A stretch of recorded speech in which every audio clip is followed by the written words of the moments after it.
I'm just going to pass by these headings. That's the simplest way, and it'll stop me from blathering too much and talking as if I read the paper. Many of you will have noticed that the strategic plan was posted on the diocesan website a couple of weeks ago, some days after I received a copy of it. I did this because I felt it was necessary for us who are expected to make some sort of a contribution in terms of insight, prayerful consideration, and opinion about how we can go about things as the Orthodox Church in America, to have some time to know what we're talking about. Because when you read a document such as this, which is very important, cold, and then trying to say something, you don't have time, I think, to do it in as prayerful and serious a manner as possible. So that's why I did that. And I didn't ask any permission to do it. Sorry, your beatitude. So, now that you have seen it, and Father Michael Alexa will be coming to make a presentation on the subject, God willing, you will be able to give some helpful contributions.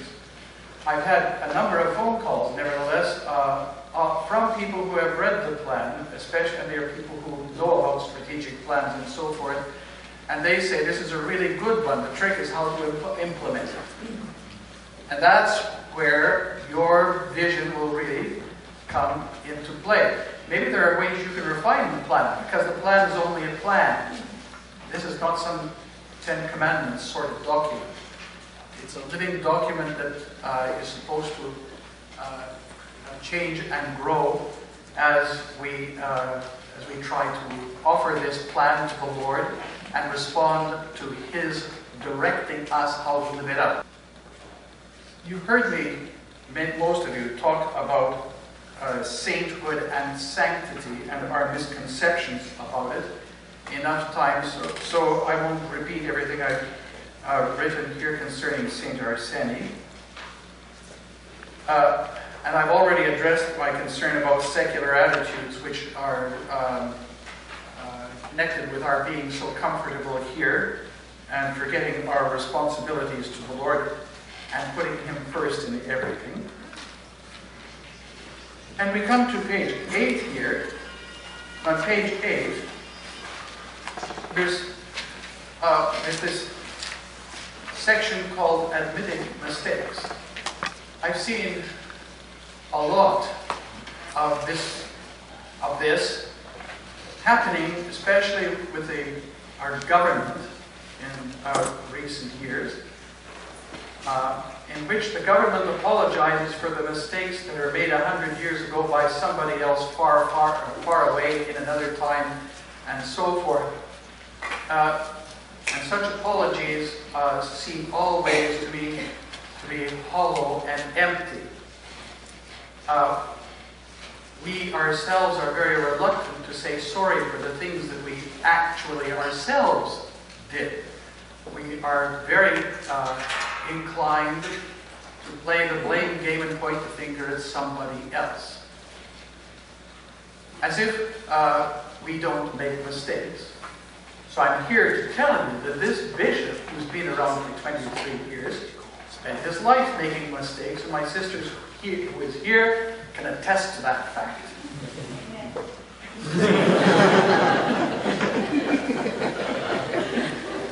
And I still haven't stopped making those mistakes. And there are mistakes that I make and have made that affect our life together, because this is the way things are for Orthodox Christians. We make mistakes, these mistakes affect our lives.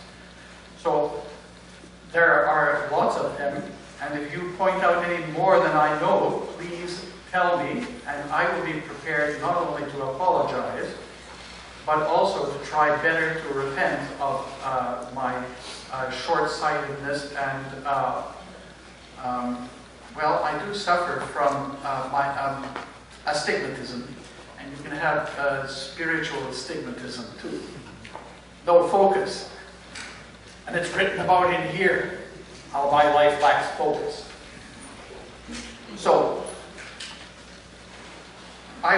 myself, I'm telling you that I do make mistakes, and nobody should ever think that I don't, or think that I don't, because I know very well how far short I do fall from the things that the kind of bishop that I really ought to be for you. That's another reason, of course, why that intercessory prayer list has been being circulated for a number of years. And why I'm grateful to Lorraine Greer for reviving it.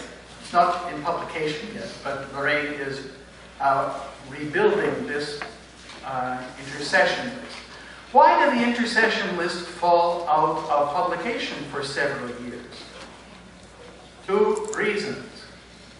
One, an almost completely absentee bishop. And 2, no communication with anyone who could keep the list current. Because the bishop is the only one at the present time who's able to provide the information to keep the list going. So you see, anyway, the bishop is less absentee now, and is making every effort to make the absenteeism less in the future. I'm going to, well, some of the things are self-evident are written here.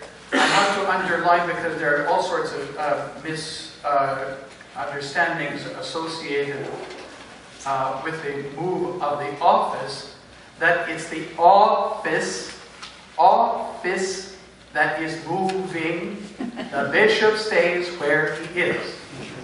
Only the office is moving to Ottawa. Okay? If anything else happens to the bishop, that's God's will, and he will direct it in the future. One thing at a time. And even if the bishop had an idea of moving to Ottawa, on where and with what, I would be in some broom cupboard somewhere in the city, no doubt. So, all things in due time, as the saying goes. So, I'm telling you that I love to live in the countryside. I write it right here. But my life is not my own. My life is the diocese's life, because as I write also, and I've been saying it for 23 years and people still don't catch the drift, that the bishop and the diocese are one. There's no distinction between the bishop and the diocese. There's no distinction between the bishop and his administration. And I can tell you that nobody believes me, or very few do, because that's how people contribute. If people think that there's something to do with one of us bishops, oh, here, they can have something, you need something. It's okay. People are generous, and it's nice. But if we need a photocopier, what do you got enough money? And I still remember one time there was a collection. I'm telling tales, but I still remember a collection that was being made at one time 2 cars ago for the bishop to have a car, because the previous one was complete. Well, Father Alexander and I were driving on the 401 in this old Buick, and it went in the middle of 401, and we managed to coast to the side, and had the fun of being towed in a tow truck for 300 kilometers. So, in response to that, one parish council person, when having this subject raised, said, "Nobody ever bought me a car. Let the bishop get a real job and get his own car."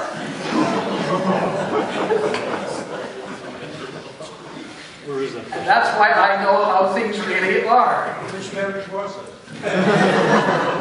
Which what? Not my parish. I'm not saying. And that's the parish. Huh? No. Don't tell us the person, we will find out. Don't tell us the No, that's going to remain a mystery, Father Oleg. You're too much of a detective. I say nothing.